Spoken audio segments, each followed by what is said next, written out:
So I think I do want to go back to the mouth sores topic. Yes.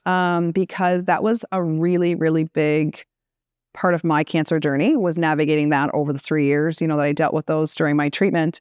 But also, it's a very common question I get on my platform. How did you navigate that? What does that look like? What did you take?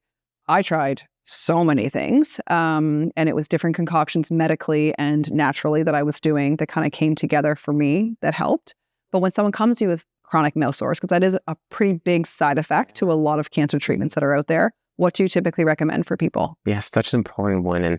And the recommendation sometimes from the hospital will be given around baking soda rinse with a bit of salt added, and that can be very helpful. Yeah. But really quite an important side effect, because it can be a side effect that might limit how much medication you can receive going forward. Yes. Or it might change treatment. And eating and hydrating. That was my big part. I was losing so much weight because I wasn't getting enough food in my mouth because I just couldn't bypass the sores. Yes. And then you see the immune system can sort of drop a little bit, and other blood work changing because of that. So it's such an important one that I'm very proactive with. Yeah. So yes, even from the baking soda rinse, I'll tell people once a day is not enough. It needs to be minimum after every single meal and before bed.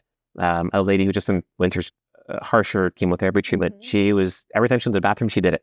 And she got through it and managed her mouth sores. And she said that was one of the biggest things that helped her. In terms of other recommendations I'll discuss is being mindful of any food sensitivities that will change. So maybe something that you weren't sensitive to before treatment. Okay. Now, if you find that it might cause a bit of a different sensation in the mouth or irritation in the mouth ulcer, let's be mindful of that, monitor that, change things.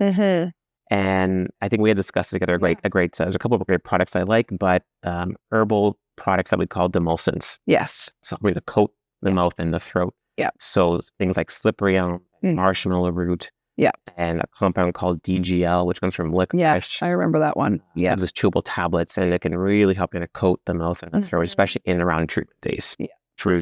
Go-to recommendations. Yeah. No, I love all of that. I ended up adding the dexamethasone. It was that we had the magic, because I got really bad at one point. I needed the steroid, but the magic mouthwash. Yes. The prescribed magic mouthwash. And there's like 3 or 4 different concoctions that the pharmacy can make up for people.